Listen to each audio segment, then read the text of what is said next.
The Adventures of Sherlock Holmes by Sir Arthur Conan Doyle. Read by Edward Hardwicke. The Adventure of the Empty House. It was in the spring of the year 1894 that all London was interested and the fashionable world dismayed by the murder of the Honourable Ronald Adair, under most unusual and inexplicable circumstances.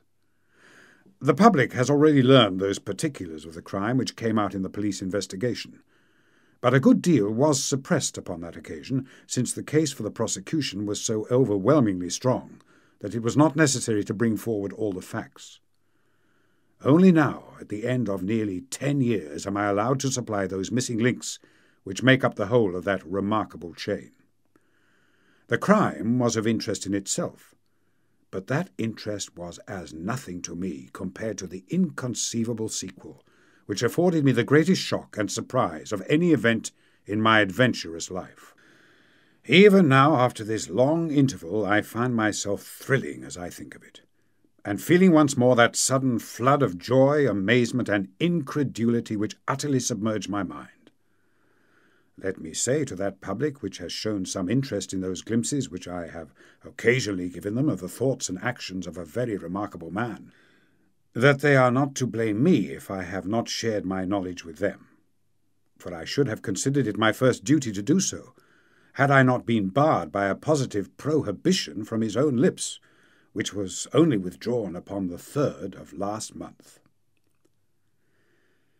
It can be imagined that my close intimacy with Sherlock Holmes had interested me deeply in crime, and that after his disappearance I never failed to read with care the various problems which came before the public. And I even attempted, more than once for my own private satisfaction, to employ his methods in their solution, though with indifferent success. There was none, however, which appealed to me like the tragedy of Ronald Adair. As I read the evidence of the inquest, which led up to a verdict of wilful murder against some person or persons unknown, I realized more clearly than I had ever done the loss which the community had sustained by the death of Sherlock Holmes. There were points about this strange business which would, I was sure, have specially appealed to him, and the efforts of the police would have been supplemented, or more probably anticipated, by the trained observation and the alert mind of the first criminal agent in Europe.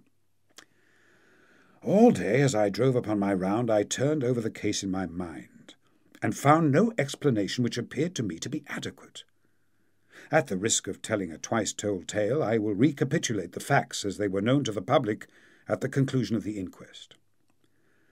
The Honourable Ronald Adair was the second son of the Earl of Maynooth, at that time governor of one of the Australian colonies.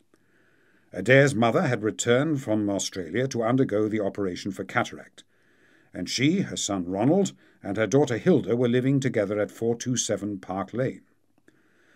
The youth moved in the best society, had, so far as was known, no enemies and no particular vices.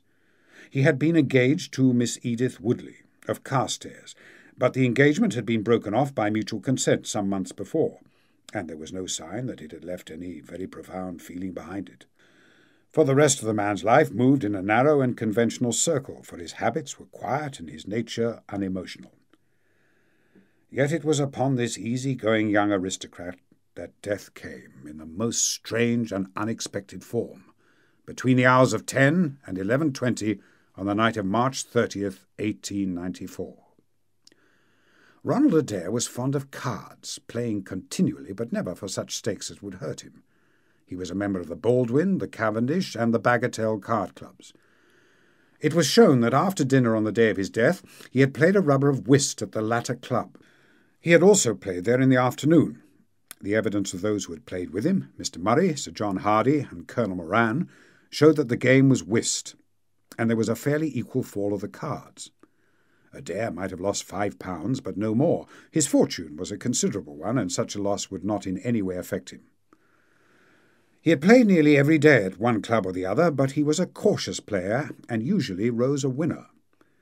It came out in evidence that in partnership with Colonel Moran he had actually won as much as £420 in a sitting some weeks before, from Godfrey Milner and Lord Balmoral.